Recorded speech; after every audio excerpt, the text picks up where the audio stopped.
Hi, how's it going? This is the best of the year, best films of the year. I saw like 85 fucking movies or some shit. I think I lost count, but it's something like that. Some of my film ratings changed, but not by much. Maybe like a half-star difference than some of my initial reviews. But I got a good gauge of the year, I feel, even if I didn't see every film. I saw every film I really wanted to see. Obviously, this is my list. These are my rankings of the movies, so if you would rank them differently, that's fine.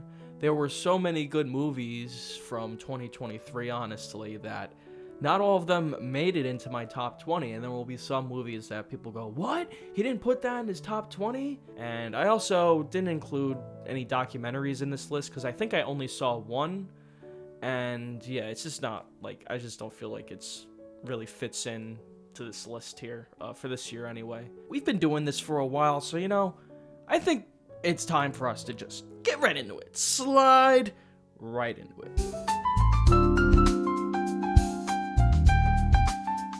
Boy and the Heron, Miyazaki. That's all I need to say. Miyazaki follows a boy moving to a new town after he loses his mother, and he encounters a heron who is voiced by Robert Pattinson in the English version, but I saw the Japanese version. I saw this at Toronto Film Festival. I don't think it reaches the heights of Princess Mononoke or Spirited Away or any of those films, which I think are great, and I really respect animation and that craft, and I thought this movie was fantastic too. It's one of the best of the year. I still prefer Spider-Verse to it, and we will get to that. I'm kind of upset that Spider-Verse lost to this film, but I still thought this was a beautifully made film. The animation's excellent. I think the story told was well done. Man, the animation's just like so beautiful. Like, I can't like stress that enough. Like the personality that comes across from all these different character designs, like the little white blob things, or the old ladies. They were so funny, the old ladies. The pigeons as the villains of the film were amusing. I love that stuff. So, I definitely respect the win, but I'm also bitter. So yeah, also fuck you, Japan. I love your movie. Also fuck you. All of Us Strangers. The leads in this film deliver really strong performances, including Paul Mescal and Andrew Scott, who plays a very kind of restrained and kind of lonely character. Andrew High, I think that's how it's pronounced. And yeah, he's great. I really like his previous film, Lean on Pete, and so that made me want to check this one out. I like this director's films. You should check them out. Lean on Pete was on my list the year that came out, 2017. Yeah. So that was a while ago, but this one was great. It's very well shot. I like the kind of cinematography, makes the character feel more isolated and alone as well, shooting him through windows. And I don't want to say much about it because I don't want to give anything away, especially to people who haven't seen it. I think it's on Hulu right now, so I just hit the tripod.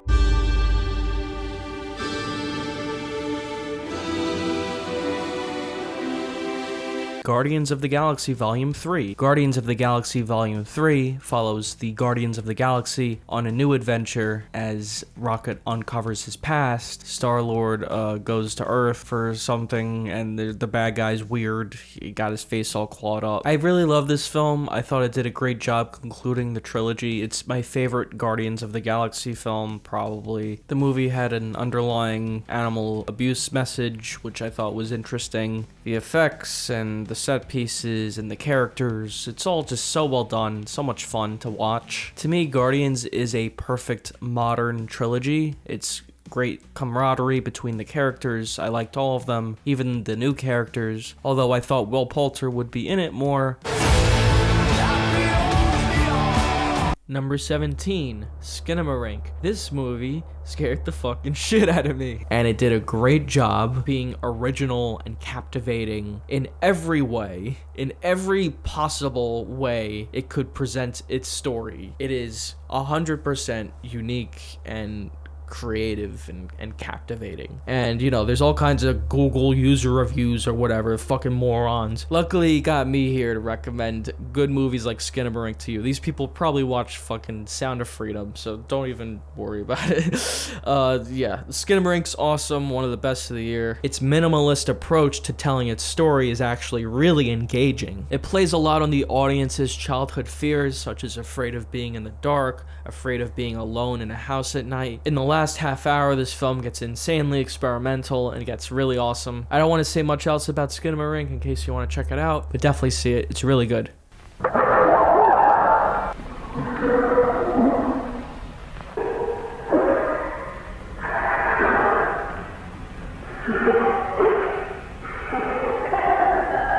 Number 16 is Mission Impossible: Dead Reckoning Part 1. It came out at the worst possible time. It came out a week before Barbie and Oppenheimer. Why did they do that? And then they lost all their fucking audience to those movies. They lost IMAX theaters to it because, you know, every theater was playing Oppenheimer, and, you know, fucking shit out of luck. When Top Gun Maverick came out, there was no competition, so it just fucking destroyed in the theaters for 4 months straight or whatever. This movie, it had a ton of competition. It could have came out later, probably should have come out November, December, maybe even October, something around that time where there's very little competition at that point, and it probably would have been in theaters for a while and people would have seen it. It would have been the only movie in IMAX. I mean, why am I making better decisions than these people who are paid fucking millions of dollars to make these decisions? This movie bombed because of that horrible decision.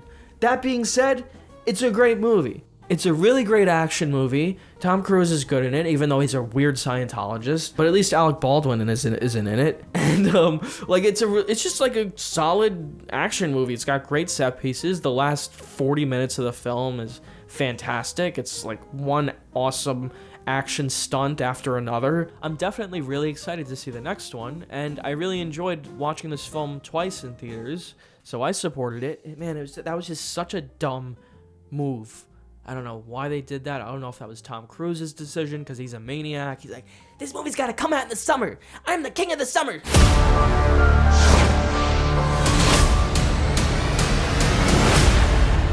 This is really high on my list. John Wick Chapter 4, like, what? This movie's fucking great. The fucking action scenes are so well done and meticulous. The choreography, the lighting. I think I have criticisms for the previous John Wick films. Sometimes I think the stories are kind of muddled. But John Wick Chapter 4, in my mind, is easily the best John Wick film. It fires on all cylinders. It gives you everything you want. It gives you an excess of action. There are really good character moments and scenes. There's great actors here like Bill Skarsgård, Ian McShane, Clancy Brown, Lance Reddick, of course Keanu Reeves. The cast for this movie is fucking awesome. Of course, the highlight of the film might be the character played by Donnie Yen, who is blind but kicks tons of fucking ass. It's the 4th film in the franchise, and that can feel like a kind of a bad thing for a lot of films, but John Wick has such a cool and elaborate world that by the 4th film, you feel that there's still so much left to explore within this world of assassins or whatever that they set up. It's so captivating to watch because of the complexity of the choreography involved in every single action set piece. Not just from the actors involved and the stunt people, but also the camera people and the lighting people. Every scene has different lighting schemes and camera moves, and every scene feels unique and has its own unique setting, and it's really captivating and awesome.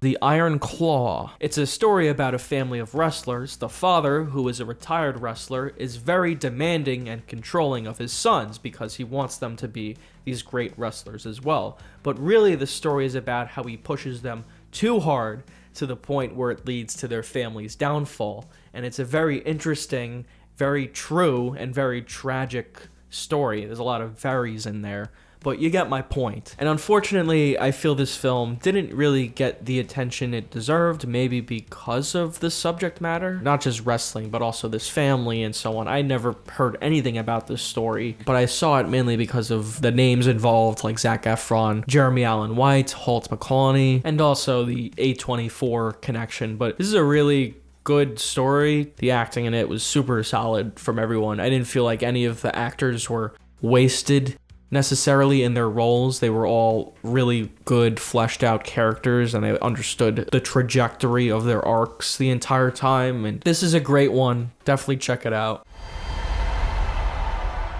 Evil Does Not Exist, from the director of Drive My Car, Ryosuke Hamaguchi. I think that's how you say it. I tried my best.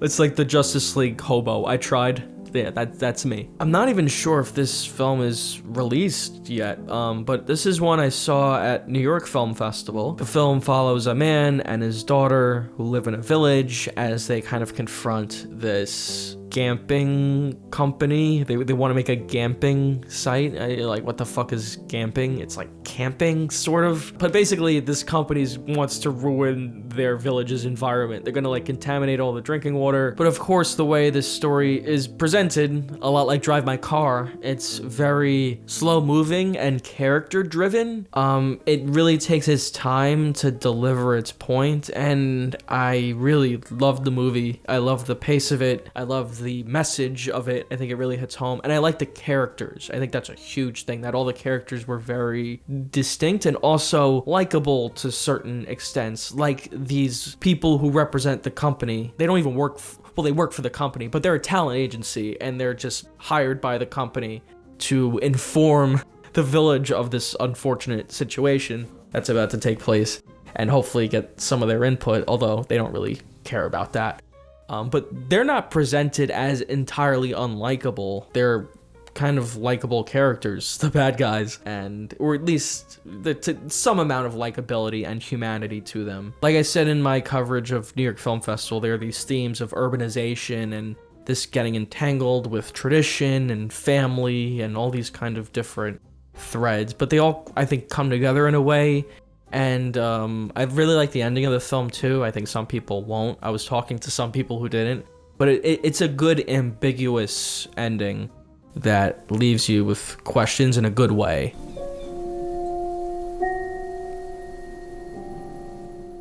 Anatomy of a Fall. Anatomy of a Fall tells the story of a woman who is suspected of murder after her husband's death. This film received a lot of awards attention, rightfully so. It's an absolutely tremendous film. Sandra Hüller's performance goes without saying. She is excellent in this movie. I love the multilingual kind of story of the movie. It's French, German, it's a little bit of English in there too. Antoine Reinhardt as the prosecutor in the film, he is really great. I really liked his performance. He is absolutely ruthless in this film. Le passage est une reprise du rappeur 50 Cent, P.I.M.P., morceau qu'on peut aisément qualifier de franchement misogyne. C'est une version instrumentale. Bon, répondez. This trial kind of brings out all of their stuff in a very public way, and basically to prove her innocence, she has to leave no stone unturned in terms of her personal life, and that has an impact on her relationships with people, and it's just very stressful as well.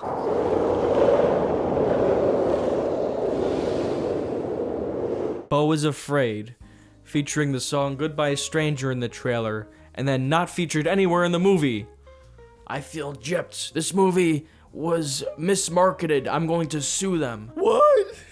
That was my impression of Joaquin Phoenix in this movie. Beau is Afraid is kind of like a film that is hard to describe, intentionally so. It's funny, it's disturbing, it's horrific, at moments touching and beautiful as well. And I really actually enjoyed this movie upon a second time, and I realized how funny I found certain moments and scenes in it. I think Joaquin was great in this movie. It was a very challenging performance, and also Ari Aster did a good job just writing this character and just making me understand his fears, I guess, and his anxieties.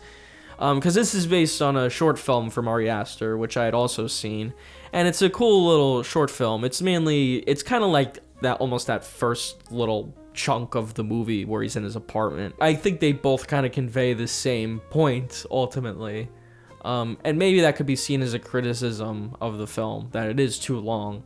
But upon watching it again, I realized, it's a long film, but I enjoy watching it. and I don't mind that it's long. It's a very rewarding watch because it is so entertaining and funny. It's a good fucking movie, and I like that studios are funding unconventional projects. And of course, they obviously owe Ari Aster a lot. He did a lot for A24. He made Hereditary, which was a huge hit for them, so they owe him a lot. And yeah, it's cool to see a director like do different genres, do genres you don't always see them doing. And even if the film doesn't always, you know, hit 100% of the time, it hits most of the time, and it makes up for its faults by being so ambitious and so creative and unique, unlike anything else out there, that it makes me kind of overlook its missteps to a certain extent. May December, from the director Todd Haynes. He was there at the New York Film Festival. I went to go to the bathroom, and then as I was walking back to the theater, I guess Todd Haynes, he was out there in the theater lobby, right? But I just like walked by him, like I was like right next to him. I guess he was by the bathrooms or whatever. So I like walked right by him. I didn't even know it was him. So I was like, oh, who is that? I was like, oh, that was the director of the film I just watched. I just like took a shit and walked out, and he's like right there. The Julianne Moore performance in this film is really engaging.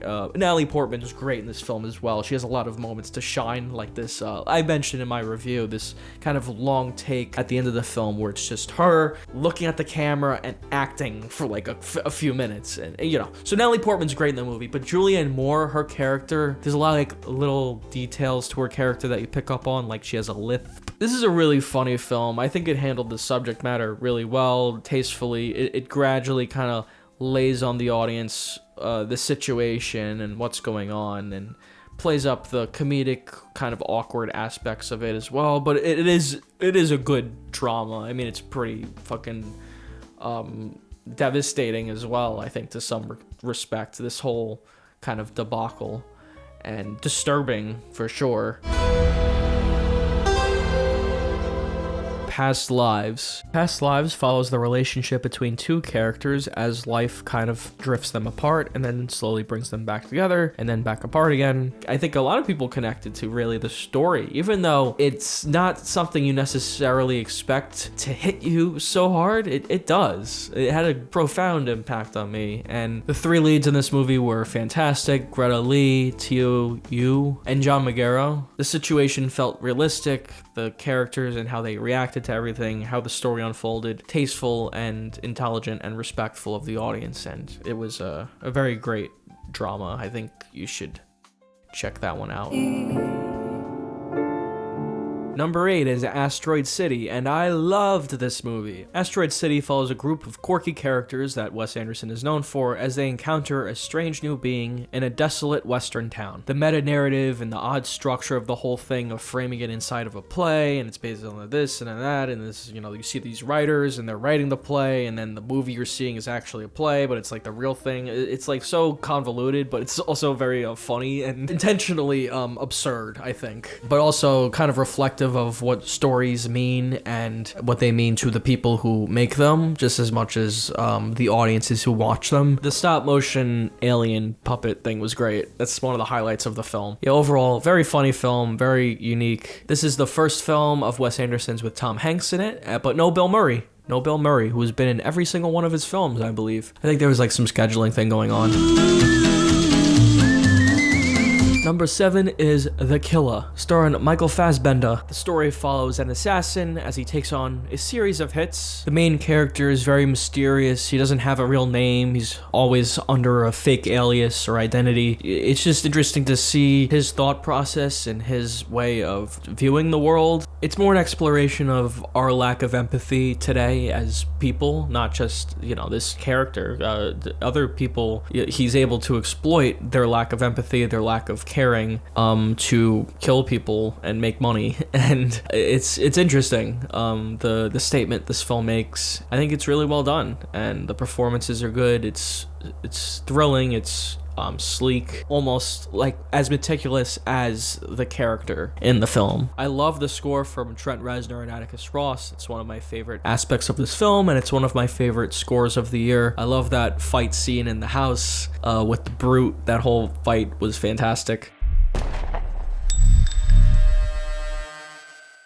Spider-Man Across the Spider-Verse. This film tells the story of Miles Morales as we see what happened to him after the first film, and he must handle a new threat, which is this weird polka dot guy, and also Miguel. The characters are all very likable, especially Miles and Gwen, but all the characters I think I was empathetic towards all of them. The animation is like so detailed and meticulous, and the action set pieces in this movie are like, wow, astonishing. Like, whereas Miyazaki's The Boy and the Heron was very well done and beautiful and poetic, in my mind, there's just nothing else like Spider-Verse, you know? It's just so unique and captivating, and it really just grabs you, and it's incredible.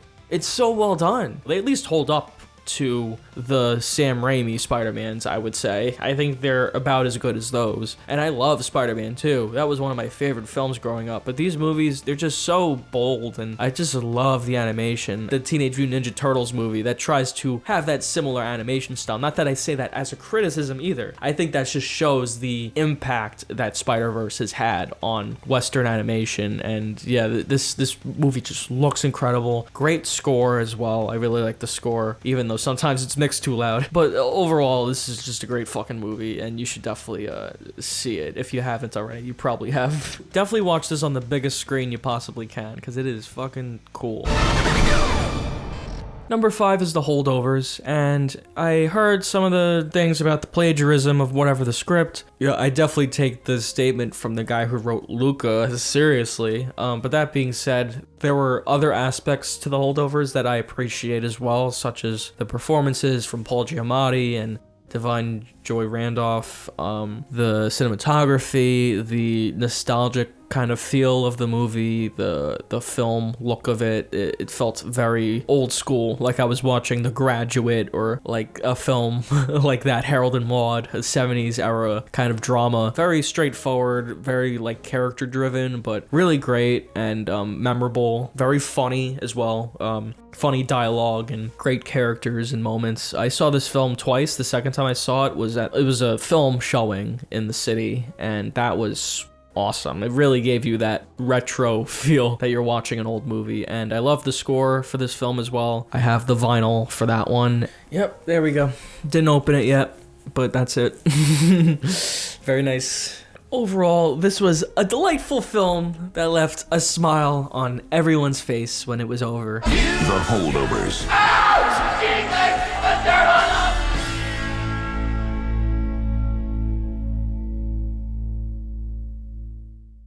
The Zone of Interest from one of my favorite directors, Jonathan Glazer. Jonathan Glazer directed Under the Skin, which is one of my favorite films of all time, and Sexy Beast, which is also a great movie. The story follows a German family, the father being a Nazi leader, as they build a home next to Auschwitz. And it's a story that mirrors a lot of what's going on today and the lack of empathy in fascist dictatorships. It's an ambitious and haunting portrayal of that period and of, Nazis and the Holocaust. The film is entirely in German with English subtitles, and that really immerses you in the world of the film and the characters, because it is a UK film in German, because obviously that's what they spoke. Acting was superb. Sandra Hüller, again, fantastic in this film. And also the score for this film by Mika Levy. I love Mika Levy's music. I loved her score for Under the Skin. I don't think it's even been released yet. I still am waiting for a release of the score, because it's so great. And I think there was originally more of the score recorded, but they decided to use it less. Like, there wasn't much music used in the film, ultimately, but there was a lot more recorded for it. But I guess Jonathan Glazer just said it didn't really fit. The movie does handle, like, its subject matter really well, and in a very tasteful, respectful way. And I'm glad this won, like, the Oscar for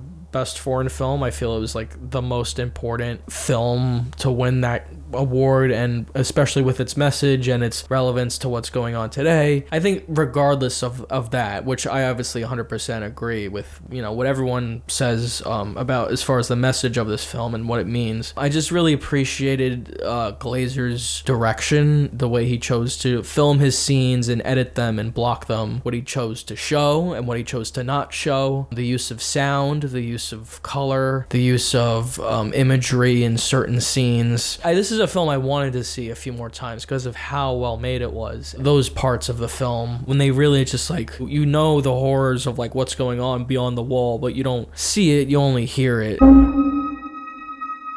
Killers of the Flower Moon. Speaking of killing, it's a big theme of 2023 is killing. The Killer. This is a long fucking film. It's 3.5 hours, but when I learned that, I was like, I'm ready to fucking pound this shit. Scorsese is just a master of storytelling and filmmaking, and Killers of the Flower Moon is a perfect example of that. A director like him, he's been making movies for so long, but this movie still kind of feels unique, and it still feels different for him. It's a great subject matter. It's a great, really disturbing story. I didn't know anything about it going into it, and yeah, just learning about it from the eyes of, you know, Scorsese as a filmmaker, it was really captivating. And yeah, I love this movie. It's definitely one of the best of this year. Lily Gladstone, I don't want to diminish her performance at all. I think she was tremendous in this movie. It was a very competitive year for Best Actress category. You know, like Sandra Hüller was fucking fantastic too. She didn't win. She gives a great performance, and it's, you know, it'll be remembered for years. I really like the cinematography. There's a few standout moments, but one of them has to be, it's shown in the trailer toward the end when Leo is confronted by the group, including like Brendan Fraser as the lawyer, and it's just the dark like blackness of that room and the scenery and the lack of color. Number 2, I gotta put Poor Things. This movie was fucking hilarious. Poor Things, directed by Yorgos Lanthimos, who is one of my favorite directors I think at this point, follows the story of Bella Baxter, played by Emma Stone, a dead woman who is resurrected by a crazy scientist played by Willem Dafoe, who also acts as a kind of father figure toward her, and sets her up with a husband played by Rami Youssef. But then she runs off with Mark Ruffalo before they run out of money, and she has to become a prostitute and starts eating a ton of Jerskin Fendrick's score for this film was so unique, and I loved it. It's a great score. I loved every single performance in this movie. Emma Stone, Ruffalo's performance really steals the show in this film. He is fucking fantastic. I talked about this film after I saw it at New York Film Festival, one of the best of the festival, and I even got to see, you know, Yorgos there at the screening, and I saw Emma Stone at a later screening, and then Emma Stone gave me her number, and then we got drinks, and she's like, oh my god, Ralph, you're so funny. I'm gonna be in one of your movies. Yeah, that really happened. I'll have Emma on the channel one day. You guys will see. We'll have Emma will come on. Number 1 is, of course, Rebel Moon Part 1. Nah, I'm just kidding. It's motherfucking Oppenheimer, baby! Yes, let's go!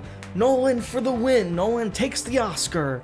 Nolan takes all the Oscars home. The story of Oppenheimer follows the life and times of the scientist Robert Oppenheimer as he invents the atom bomb. It's refreshing to see a film be so successful and be so acclaimed financially and awards-wise and not be an existing IP. The film is based on a book as well as true events, but it is also a pretty original telling of the story of Robert Oppenheimer and how he invented the bomb, and also all this stuff with his personal life and after he invented the bomb. It covers a lot of ground, and a lot of interesting subject matter is explored in the film. It's historically accurate, but it's very engrossing and entertaining and fun to watch, I feel. The bomb obviously going off, seeing that in IMAX was fucking cool. I saw the film 3 times in theaters and twice in IMAX. The third time I saw it was IMAX 75mm, and seeing it on film, that looked fucking sick. That definitely added a lot to the movie, and you can see the texture. You just see the film. The cast includes a lot of Nolan regulars. Kenneth Branagh, we just saw in Tenet. He's great. Of course, Cillian Murphy was great. But then a lot of newcomers too. Like Florence Pugh was fantastic in the movie. Emily Blunt. The editing of the movie was fantastic. A lot of great cuts. And I like the use of black and white as well. The black and white being a more objective perspective on the story, while the color is a more subjective experience of Robert Oppenheimer. Nolan's just always a director. He can make anything just accessible and puts his stamp on it too. It feels like a Nolan movie, and I love that about his work. It's always very personal to him and personal to his loves and interests. 4. And that's it. That's my top 20. So thanks for watching that. And now we're going to get into the rest of the list, which hopefully won't take as long because we have been here already for a long ass fucking time. But there's still a lot of movies for us to cover, so let's get into it. Here's the rest of the films I saw from 2023. When recording the video, I honestly didn't have a lot to say about every single film on my list, so you're not going to see every single film I saw here. Definitely follow me on Letterboxd if you want to get my thoughts on those movies I skipped in this video. You can find all my ratings and some of my reviews even there. Now that we've gone through my top 20, we're going to go through my runners-up, and then we'll conclude by working our way down the list to the bottom, which are the worst movies of the year. This is another film I saw at the New York Film Festival, and yeah, this is actually a good role for Glenn Powell, unlike that shitty movie he was in with Sydney Sweeney, Anyone But You, which we'll get to. But this film, I liked him playing all the different personas, and this is not a film that's out yet, so I don't want to say much about it, but basically, it's not about an actual hitman character, it's about someone who goes undercover as different characters. This is played by Glenn Powell, and he has to, like, you know, play this hitman character, basically. Napoleon. Phoenix in the movie, Joaquin. It's a very weird performance, but I liked him in the film. I thought he gave a good performance, and I also really enjoyed Vanessa Kirby. I thought she was great. I said a lot about this in my review. I like that this movie was one of those big risk movies, big budget. It was technically brilliant, but I just wanted a little bit of a deeper connection with Napoleon. I was missing that on my first viewing. However, upon a second viewing, I really wasn't as focused on that. I was more focused on the technical aspects of the movie, the battle scenes and so on, which I thought were really spectacular. Upon watching the film again, I think there was supposed to be this intentional sort of distance between Napoleon and the audience. There is a lot in history that we don't know about Napoleon's life. There's a lot we know about, there's also a lot that is unexplained, and I think it was better to leave that stuff vague than try to fill those gaps in. Those battle scenes are really fucking awesome, and I think you should watch the movie for that. American Fiction. I like American Fiction's take on the Black experience, having to do with, you know, working in industries, creative industries like writing and film, how they're kind of stereotyped into certain kinds of films. I actually just saw a trailer for some movie. It bombed. The title was like Magical Negroes or something. Like, I swear to God, that's like the name of the fucking movie. The kind of movie American Fiction is like making fun of. I actually feel the movie could have bit a little bit harder in terms of its subject matter, because this is kind of something, you know, really up my alley. And I like the subject matter and the commentary of the movie. I just feel it didn't really go hard enough. It kind of pulls back, because at the end of the day, it's like, oh, this is like an Oscar movie made for, like, you know, older demographic of people. Let's rein it back a bit, when really they could have like gone harder with the commentary, I feel, because they were like almost there. Saltburn, I gotta go with the youth on this one, fellas. I gotta go with the cool kids. Gross and exciting, and I love the style of it. I really just resonated with the story. It's definitely one of the most interesting movies of that year, I thought, and yeah, it's not in my top 20, but I really enjoyed it. I think it's, you know, worthy of being in my top 30 at least. Air, starring Ben Affleck. Good performances in this movie. I actually liked how the subject matter was explored, and the characters in this story, like Phil Knight, who I have a book about him. It's on my shelf back there, and he's just a very interesting guy. I mean, he walked around with no shoes on in the office. I mean, he seemed like kind of a maniac, but I mean, that's kind of how guys who run companies like that are. They're kind of like lunatics, and you know, I mean that in both a good way and a bad way, I guess. And that's kind of what Air is about. It's like kind of like all these pieces came together to make the perfect shoe. The perfect sports shoe, sneaker, athlete branded, hundreds of dollars sneaker, and I actually found that interesting. The movie is really about success, and I like a story about success. Godzilla -1, I really enjoyed this film. It had really good effects. I I do think the creator had better effects if we're just talking about VFX. But I do think Godzilla is a better film. I think it used the effects better to tell his story, at least. That is more important at the end of the day. Yeah, I enjoyed this movie a lot. I thought it was great. One of my favorite Godzilla movies that I've seen. Better than the Roland Emmerich one. I mean, that one doesn't even really count. But out of all the Japanese movies, I liked it almost as much as like the original Godzilla. Next, I'm going to put Ferrari.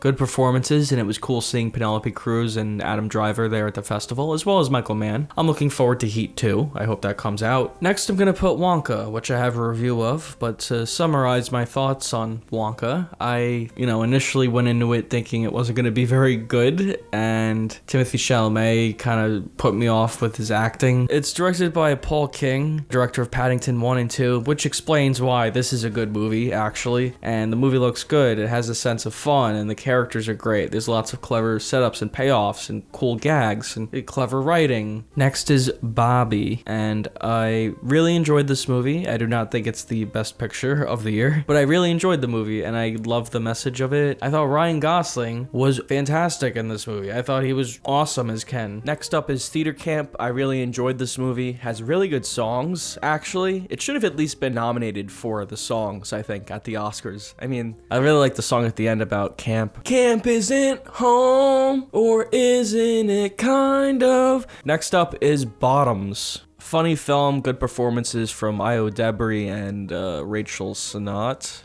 Next is Dream Scenario, starring Nicolas Cage in his wackiest role since his last role. It's about people see Nicolas Cage in their dreams, basically, or their nightmares. It's an A24 film. Ari Aster produced it. It's very funny. It has classic crazy Nick Cage moments, which I crave. Next is Teenage Mutant Ninja Turtles. I really enjoyed the animation for this film. I also really liked the score for this movie by Trent Reznor and Atticus Ross. Also, I liked that the Ninja Turtles sounded like teenagers. It was like, I think the first time I ever went that route with it, and I think it worked really well. Blackberry, really good performances from Jay Baruchel and Glenn Howerton. Tells us a true story in, an effective and pretty funny way. Next up is Leave the World Behind from director Sam Esmail, who is the creator of Mr. Robot and director of a lot of the episodes. Really good performances from Mahershala Ali, Ethan Hawke, Julia Roberts. I thought this movie was great. I saw some people gave it like mixed reviews, but I really enjoyed this movie. I think it's a good hacker thriller, and it's got really awesome cinematography. It's like stunning, and it's really creative camera work, and it really makes you feel the characters' like turmoil. Next is Priscilla. This movie was really well made. It has really good production design and editing, and I really enjoyed the lead performances. It's a different take on the Elvis kind of story than the film Elvis with Austin Butler, which I gave the same rating, by the way. And that's because, that film told a different story in a really over-the-top way, and it told it well. But this film tells the story from a very different perspective. It's from Priscilla's perspective. Elvis was abused by his manager, and he also, abused his wife. Both things can be true. Next up is Master Gardner. This movie has a great twist. I don't want to spoil it. And there's a lot to say that I don't want to talk about here because it might spoil things. Next is Saw X. I think you should totally watch Saw X, especially if you're a fan of Saw. I liked how they focused on the motivation of all the characters, but particularly Jigsaw. You really get into his mind and follow his perspective mostly in this movie. Even though this movie is gruesome, I still think it's watchable to like a modern audience. Like, I don't think it's too out there or too gross. And I know like a 6 out of 10 seems like a little reluctant, but it is a Saw movie. It's not like high art or anything, but it's really entertaining for what it is, and it was much better than I was expecting it to be, which is why I think I sound so enthusiastic about it. Elemental, Pixar, I love Pixar, so it's not one of my favorites from them, but it's certainly better than whatever that DreamWorks Kraken movie was, Ruby Gillman, that came out around the same time. Indiana Jones and the Dial of Destiny. The best thing to come out of this movie was Harrison Ford going on the Conan podcast. That was hilarious. This movie, though, was dull as shit. The first 25 minutes of the movie is a darkly lit CGI Harrison Ford comically running on top of a CGI moving train. The next is The Flash. This has to be the worst DC movie of the year. I mean, this movie was just absolutely fucking ridiculous. It made no fucking sense at all. Hitman and the Wasp, Quantumania. I don't know what the fuck they were thinking. thinking with this one. The movie looked like absolute shit. In the first Ant-Man, there was a real sense of scale to everything. When he shrunk a car down, you know how big a car is supposed to be, so it has an impact in the movie, whereas in this movie, it takes place in the quantum realm. Everything's a fucking purple and yellow amoeba or blob, and you can't get the sense of scale of anything. This is a big misfire for Marvel, one of the worst in their catalog. The Super Mario Brothers movie from Illumination, I did not find this film funny. I didn't enjoy the animation. It just looked like a video game cutscene the whole time. The whole movie was made to sell you Nintendo Switches, which, you know, the Lego movie is made to sell you Legos. I just enjoyed that movie more. I didn't care about the Mario character at all. Anyone but you. It's like, look at a bunch of pretty people in fucking Australia doing a bunch of stupid shit. This is what you want to see, right? It's like, no, this is not what I want to see. If you want to make a rom-com, do something fucking original. Do something creative with it. Stop giving me this crap, okay? This is not good enough. It's not good enough. The characters are very I don't give a shit, okay? This movie is fucking crap. It's the lowest common denominator. She happened to walk in on him when he said something bad about her for no reason, and then they happen to all be friends and meet up 6 months later. Glenn Powell wastes the time of an ambulance helicopter so that he can go see Sydney Sweeney or whatever at the Sydney Opera House Theater. Oh, I just noticed. Sydney Opera House, Sydney Sweeney. Clever. Fast X. This franchise needs to fucking X. They should have stopped after the 7th Fast and Furious. That was a perfect way to wrap it up. But then they did 8 and 9 and 10, and they had the fucking shitty one with Dwayne Johnson and Jason Statham that I literally fucking fell asleep during it. It was so fucking boring. And this movie was fucking boring. I fell asleep during this one too. Nothing is going on in them. We're gonna keep introducing characters for 2 hours. That's like the whole movie. It's like, look, it's this character and it's this character. Murder Mystery 2. The whole story makes no sense, and it was like they wrote it in a day, and the jokes are horrible fucking jokes. Zack Snyder's Rebel Moon Part 1. Can't wait for Part 2, guys. The visual aesthetic of Rebel Moon Part 1 is really bland, cheap looking, and rushed, and it's shocking for Zack Snyder because a lot of his other movies, especially his earlier movies, look really good. And the Rebel Moon concept, I think, is just like some shitty story that Zack Snyder wanted to make a movie of 10 years ago, and everyone told him no, because it's fucking terrible. This film rips off, not pays homage to or whatever, rips off every other science fiction film under the sun. Star Wars, Alien, Dune, even like, you know, I know it's not science fiction, but Seven Samurai. And all the film does is just highlight how inferior it is to these other films that are far more engaging and original and unique. At points, the film is completely technically incompetent. Next is Haunted Mansion. I have a bunch of notes here that I'm just gonna read off of things that I thought were wrong with Haunted Mansion. Okay. Long runtime. Yeah, this movie was like fucking 2 hours long for no reason. Poor execution of jokes. Yep. Setups and payoffs were obvious. You saw them coming from a million miles away. Over-reliance on referencing the Haunted Mansion ride. Unnecessary product placement. Poorly developed characters. Nebulous world building. Overuse of CGI. Poor pacing. Unnecessary scenes. Confusing and unsatisfying story arcs. Disjointed plot. Lack of tension. Yeah, there's like a million fucking things wrong with the movie. It's so fucking bad. Like, you have no idea, really. I think the Eddie Murphy one's actually better than this one. Next is Cocaine Bear. This was fucking awful, man. Awful fucking movie. This is a time for hard truths here at Ralph the Movie Maker Show. Elizabeth Banks, don't fucking direct movies anymore. You're not good at it. And finally, we have Ghosted, the Ana de Armas, Chris Evans film. There's a scene in this film where they're like go on a little date and they go to the staircase from The Exorcist. The way the scene is edited and shot, it looks like they're not even there at the same time. It looks like they shot the scene on 2 different days. You're looking for Pete?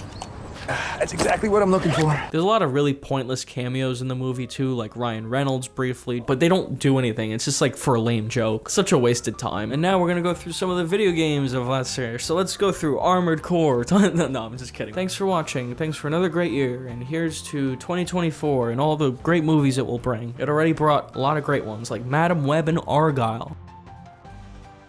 Thank you so much for watching. Be sure to become a patron on Patreon or become a member on YouTube to see my videos early. You could have seen my best and worst of 2023 a whole week early. Seriously guys, support the Patreon. It's a big help to me. I really appreciate it. Be sure to follow my letterbox if you want the latest updates on what I've been watching and my reviews and ratings. I also just made a gaming channel and people seem to really like that. So if you want more of that, subscribe to that.